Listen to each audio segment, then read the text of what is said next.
Now viewers, first up, it's ironic that a city that makes technology and software for the world has really struggled to leverage technology to solve one of the biggest issues it faces, the water crisis. Well, it's a double-edged sword really for Bengaluru. When it rains, the streets are flooded and the drains overflow. During summers, the tech city evolves into a tanker city. But, you know, both stormwater drains and lakes have, of course, been disappearing every year due to rampant encroachment. Now, more importantly, there seems to be at this point in time some work to fix these issues. The Bruhat Bengaluru Mahanagara Palike, or the BBMP, has now inaugurated an integrated command center for disaster management that aims at mitigating crises caused by rains. Now, this center, operationalized a year ago, now has integrated itself with 9 agencies that monitors over 800 stormwater drains round the clock. This is real-time data that they monitor. The center promptly alerts concerned officers via an app and then flags potential issues on the dashboard. And my colleague Imran Khan, went into this particular area, brings us this exclusive ground report where he shows us how this can actually help several citizens in the city, especially during the time when the stormwater drains are overflowing, resulting in flooding of the streets. Let's take a look at this report. After a short spell of rain yesterday, we saw many areas in Bengaluru inundated with water. And now, for a better integration for preparedness, the Command Control Center has integrated all the departments' data into one single platform. It is called Integrated Command and Control Center. All this while they're looking at all the data, but specifically for disaster management, considering the rains are coming and also what kind of impact it will have. Like earlier scenes we've seen in Bengaluru, where because of the short spell of rain, many areas were inundated with water.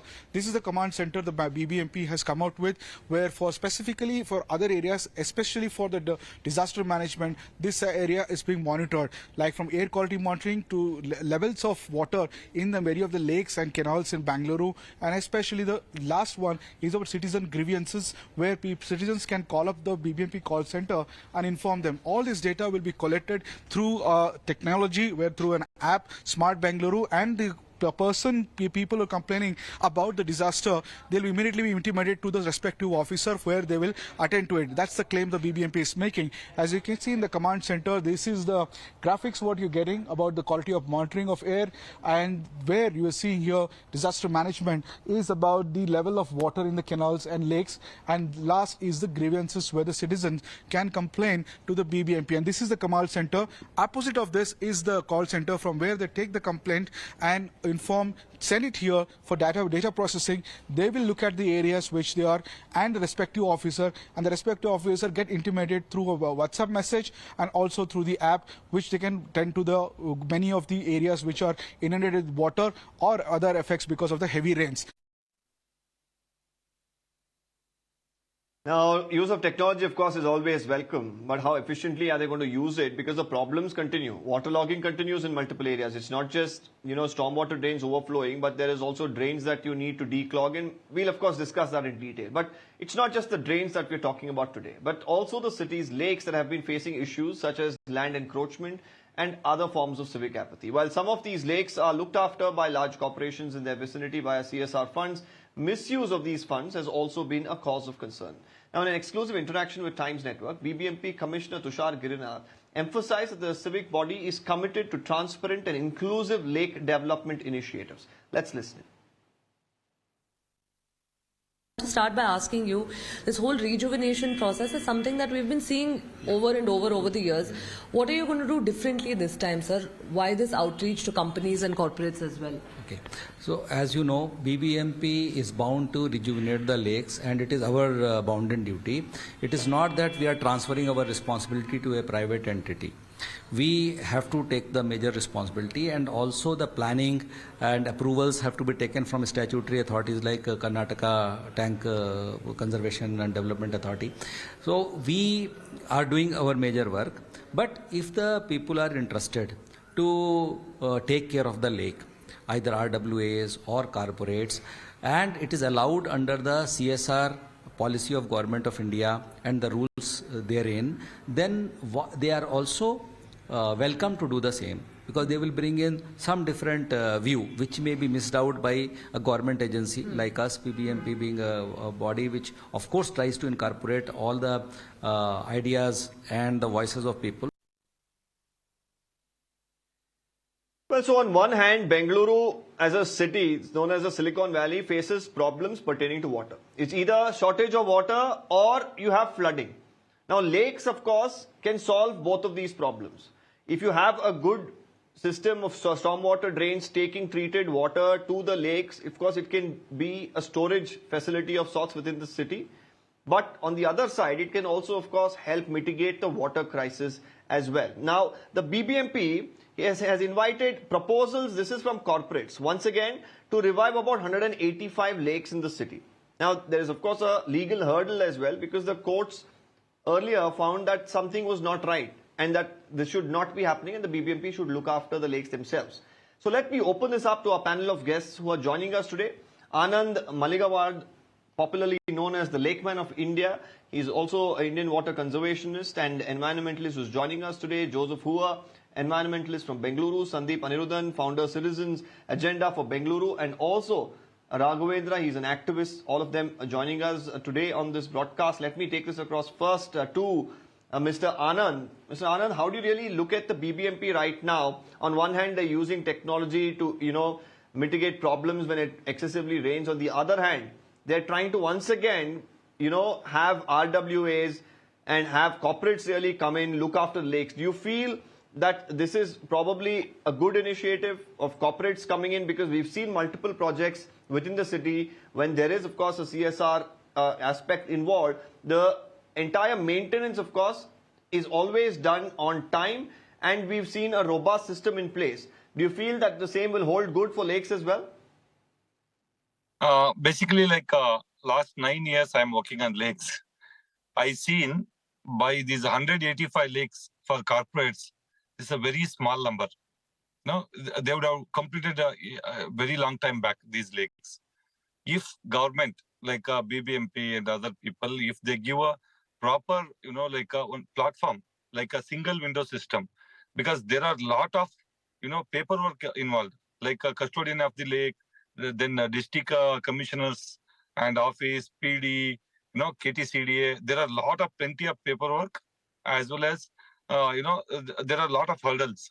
So if BBMP creates one single window system where corporates can easily come, if they can, put a money on lake rejuvenation, there are a lot of people. In fact, last 9 years time, I could not able to do one lake, but in rural areas, urban, semi-urban areas, I could able to do about 35 lakes. Pan India, about 112 lakes. But, government has to take a, very good initiative. And also, it is not for just publicity or something like that corporate we don't want, who is really concerned about lakes and ecosystem. Like a Bengaluru, Varturu surrounding, there are thousands of companies where they are interested to, work on rejuvenation. In fact, for me, every year, more than 50, 60 corporates, they request me that we want to do BBMP lakes. But it is not so easy and it's not comfortable, and there is no proper environment there. If they create a better environment, I think within what is the problem that you feel? What is the problem that they will face? Basically, there is one court order. They passed one order that none of the corporates or NGOs directly they can take up the rejuvenation. There is a tri-party agreement. There are too many things they talk about. Yes, the court order is something that the BBMP says that they are, of course, going to look at the legal aspects of it. But you did mention that maintenance of these lakes, as far as corporates is concerned, is not very easy. So why do you really say that? Because the BBMP here is saying, well, we are going to handhold them. This is not going to be them doing this on their own. The engineers of the BBMP are going to be working as well.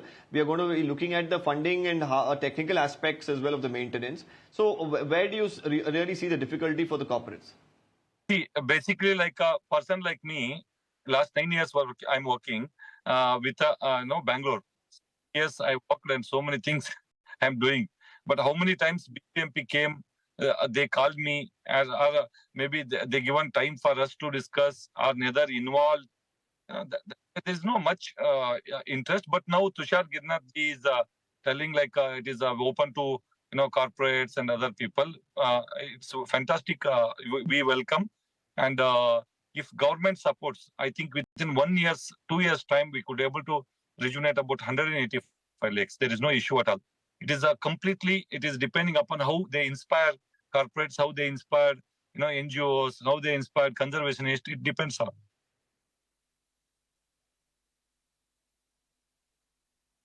Okay, the other side of it, which of course last time came into picture, was whether having private entities get involved, whether it leads to some amount of corruption, whether it leads to encroachment, especially when you have some builders as well, of course, who have constructed many of these multinational companies, if they come into the picture here, because many of the builders have been accused of actually encroaching upon these lakes. Mr. Hoover, how do you really look at this proposal that has been sent out by the BBMP now? I mean, I appreciate that. It's commendable because there is some move to even connect most of the lakes with treated water. That's a good move. And I think the process is already in place from what I know. But the way I look at it is the people who are handling these lakes, they should know the subject well. It's not just, I know something, I can do this. They need to get ecologists involved in that. You need to have experts there. I just cannot say I've done this work, so I know about lakes. No, we cannot accept that. Another part is, if CSR funding is coming from the corporates, they cannot be sustaining it. If they sustain it for 10 years, it's a win-win situation. And there's no way that only corporate can handle this. This is a public property. The all are stakeholders in that. So we can't say that BBMP should not be monitoring that. It has to be a public and corporate venture, and local people also should be involved. Because from where I see it is, there are certain experts. There are fantastic experts. They don't take them into consideration at all. They need to sit across the table and talk to them and figure out how to go about it. Because this problem has been going on and on. I've been seeing it for 25 years. Our lakes have gone down. And who's doing anything about it? We just throw our weight around for a few days. Precisely, Mr. Hoover. Precisely. Even today, we are still talking about rejuvenation of lakes. We're again talking about, the help from corporates. We're talking about help from NGOs. The question here is, year on year, there is, of course, a separate fund for the BBMP. Again, separate funds are kept aside for the lakes. But on the ground, is there enough work that's actually happening? Not really. Deepak, honestly, I would say some of the people who are involved in this lake rejuvenation, they just come there, they just show their faces, they make a bit of noise, and then they disappear. When there is pressure, they just back out. If you get into a system, you want to do something, you need to sustain it. And whatever comes, whoever it is, you need to stand up and say, listen, sorry, this lake has to remain a lake. There is a Supreme Court order says that a lake should remain a lake even if it's 100 years old. So if people involved in that are not good enough to be there, half of them, people are just there making a noise and disappearing. Where we can really succeed is everybody comes, sustains the effort, and stands up to all the pressures, be it from the builders, the encroachers, or whoever it is. We need to stand up. We are not doing that. And I see a lot of things happening around me that I just laugh and I said, why don't people come together? If public come together, all this can be solved. I blame myself. I blame my brothers, my sisters, my neighbors, my everybody, because they're not doing what they should be doing. Only when there's a crisis, they talk. I mean, when there is flooding, we talk. When there is no water, we talk. And what have we done about it? We have not come together. We all think we are all islands and we are superior to the others. This is the attitude we are showing. And we have been saying, unless we work together unitedly for a cause, only then these things will be successful, where we will be making the working together is one thing, Mr. Hoover. The intent of the BBMP right now is shown that they want to do something. Of course, we are nobody to discourage, and we don't want to. As citizens, of course, everybody will hope that the lakes are rejuvenated, and we see, lakes in particular somewhere becoming storage hubs of treated water as well. But Sandeep, when you look at these sort of promises, implementation comes a long way, of course, in ensuring that these promises just don't remain on paper or word of mouth. Now, as far as apartments are concerned, many of them continue to violate rules in terms of ensuring that there are STPs in the apartment. You have even now most of the lakes, of course, becoming a breeding ground for untreated water. And regulation of all of this, of course, will come a long way. You talk about rejuvenation, but if you're going to keep pumping in untreated water into the lakes, not monitor, industries, not monitor apartments, and then once again say, well, the corporate funding is required, go back, to the courts because there's, of course, a stay on that. How do you really feel that the issue can it really be fixed, you feel? Deepak, you raised questions on 2 or 3 different issues here. One, of course, you're talking of the failure of the BWSSB because the BWSSB is the civic agency which manages sewage. And because they cannot manage it efficiently, raw sewage finds its way into stormwater drains and which eventually land up in the lakes. So it's basically the breakdown of the civic infrastructure of the city in terms of sewage handling. Now, let me point out something important about sewage management. Worldwide sewage management is a failure because worldwide what happens is we depend on something called the sewage treatment plant at a centralized level, which becomes very unmanageable. And therefore, if you go to London, you will find fecal matter in the Thames. If you go to other cities, you will find sewage in waterways. So this is a big problem which is not being handled worldwide. In fact, the only solution I feel personally is to stop discharge of sewage from buildings. We have to bring in a policy of zero discharge. And this is probably the only thing that will prevent sewage from coming because, the sheer amount of sewage that comes out in a city like Bengaluru with 1.5 crore people just cannot be managed. It's best to take it back to the source and deal with it there. If the government announces or promotes a policy of zero sewage, then industries will come in and find innovations. They might create devices which are, appliance scale, which you can retrofit into our toilets, and it can convert sewage right there into byproducts, reusable byproducts and water and such.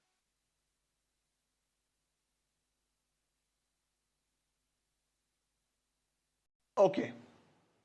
Okay, Mr. Raghavendra, I want to bring you in as well very quickly here. When we talk about lakes, I think everyone watching the show will be very aware and, they know the importance of the lakes, especially in a city like Bengaluru. But the question that arises here is, what do you need to do? When you talk about rejuvenation of lakes, Mr. Raghavendra, what are the important aspects that need to be looked into by the BBMP if a proposal like this is being invited? I think most of the funds should go for the core activities. When we say core activities, we mean the ecological development of the lake. Otherwise, getting into beautification and all is all. That should not be the case. And the way we have not even able to capture all the rainwater. We only depend on the Rajakalve, and beyond Rajakalve, we are not looking into the other aspects where we can tap into the rainwater. I think that would help us get good water quality and maintain the ecosystem. And I think most of the there is a N.K. Patil committee report which came in 2012 and which is as part of writ petition 817/2008. Somewhere we have kept it aside. We are not really looking into it. I think BBMP has to look into the N.K. Patil committee's suggestions. It's very clear. They have gone step by step how we need to conserve the lakes in Bangalore. Thank you.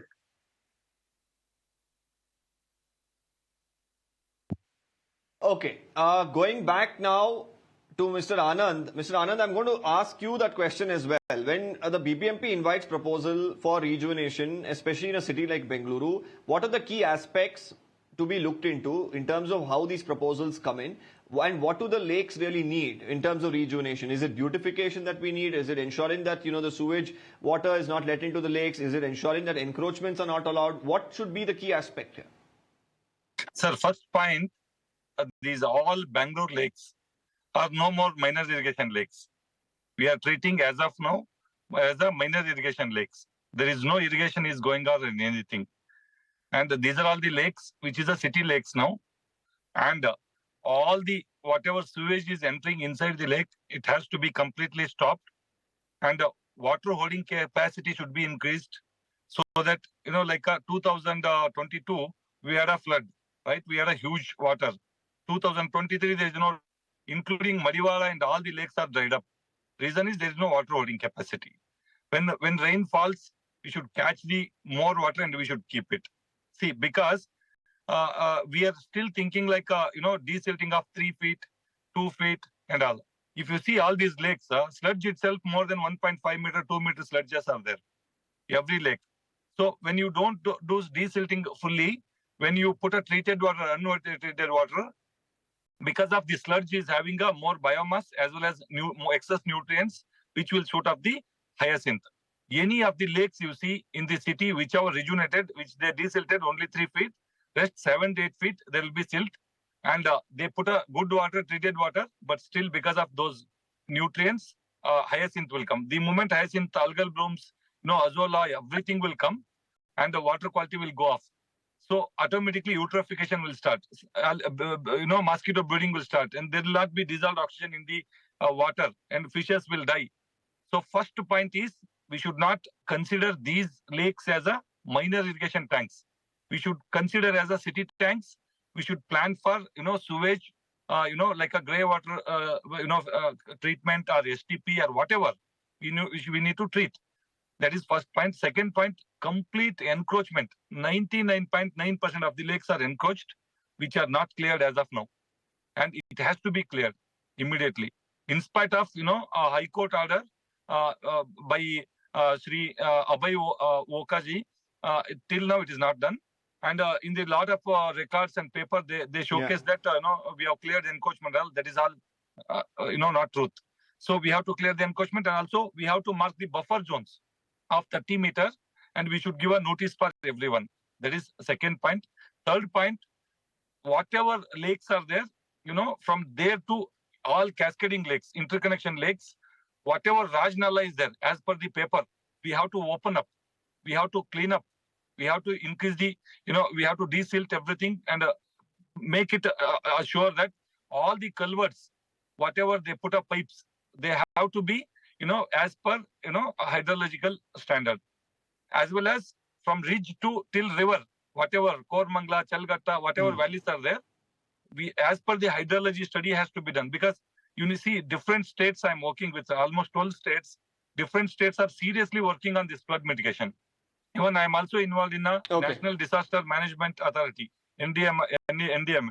So everywhere, big planning is going on. They are, marking, demarking, everything is going on. Until unless we do this, if you put any task force or anything, monitor room and all, nothing will going to work because nature is so powerful.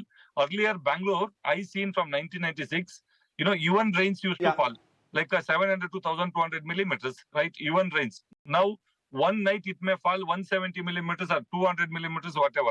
Whenever that falls, we can only call them, we can get a help or do something else, but it is not a permanent and solution. that is where, Mr. Anand, the importance of having a strong, robust and, clean stormwater drain system is important. Mr. Hoover, I'm going to come to you on that. We just saw that report by my colleague. They've formed a command center. There are sensors now available where they can monitor the level of stormwater drains, how much of water is really entering and where they need to work on.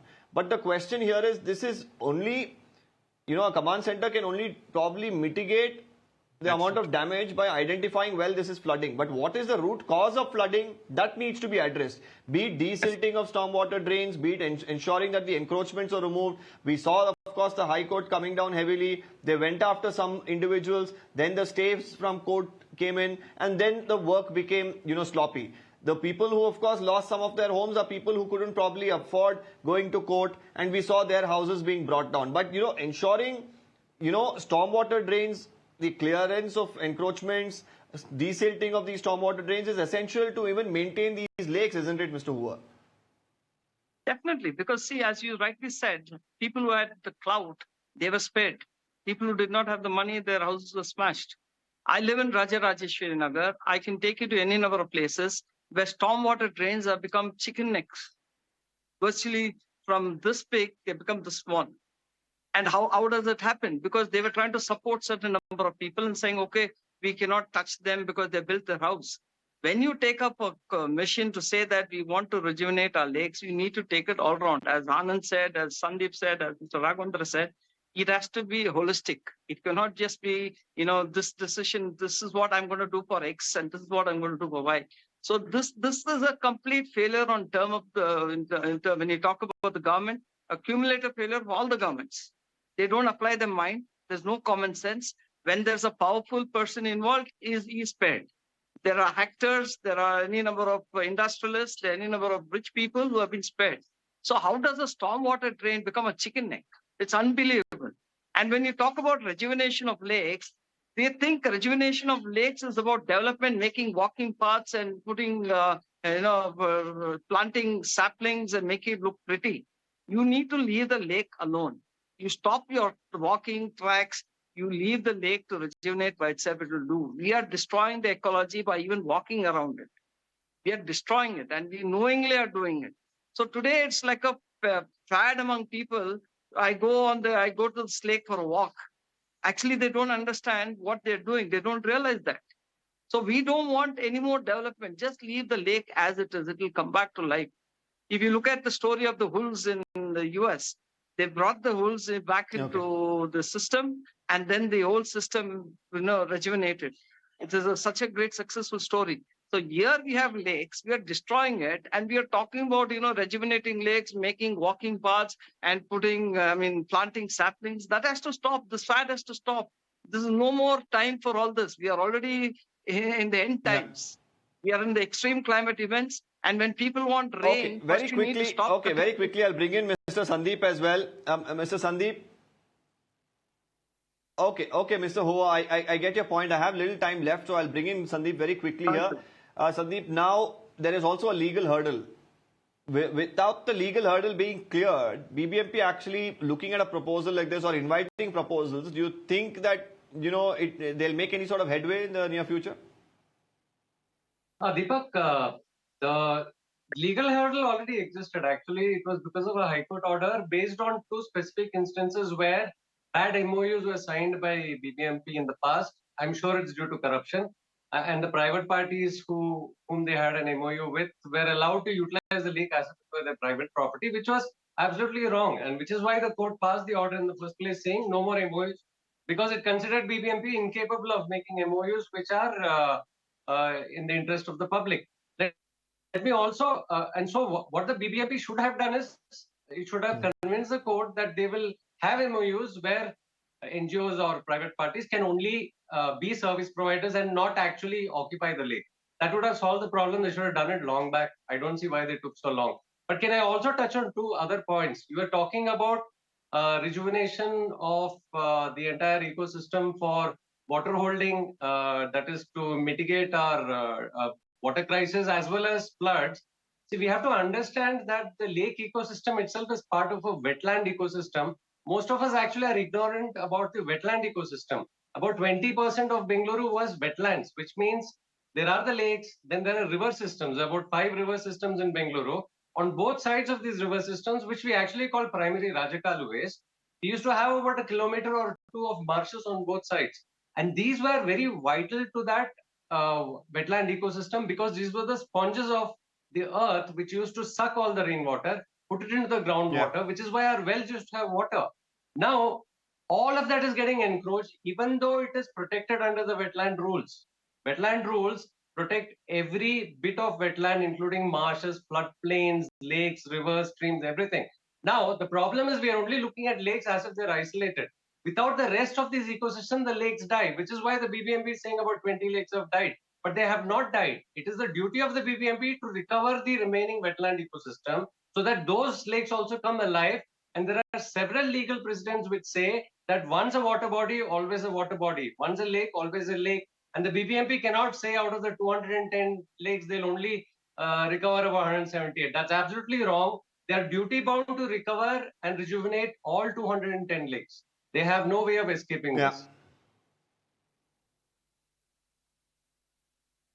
Deepak? Well, the BBMP right now has come out with this idea, not a nascent or a new idea, but of course the BBMP has had this in the past, like Sandeep was pointing out, certain legal hurdles because of possible corruption in the BBMP. Now they have to fix several issues, be it encroachment of stormwater drains, be it encroachment of lakes. That needs to be the first issue that needs to be fixed. Rejuvenation, of course, like our experts were pointing out, means that allowing the lake by itself to fix its own problems, and for that it needs to be left alone. So can the BBMP along with the corporates really come out with a holistic plan so that the lakes, the city of lakes, Bengaluru was known as, can that tag once again come back for Bengaluru is the question. We'll of course see in the days to come with the BBMP coming out with this idea right now. The proposals as well is expected to come in very shortly. I'm thanking all our panelists for joining us today on this broadcast and sharing their insights into this topic. We are slipping into a quick break on that note. More news and updates on the other side.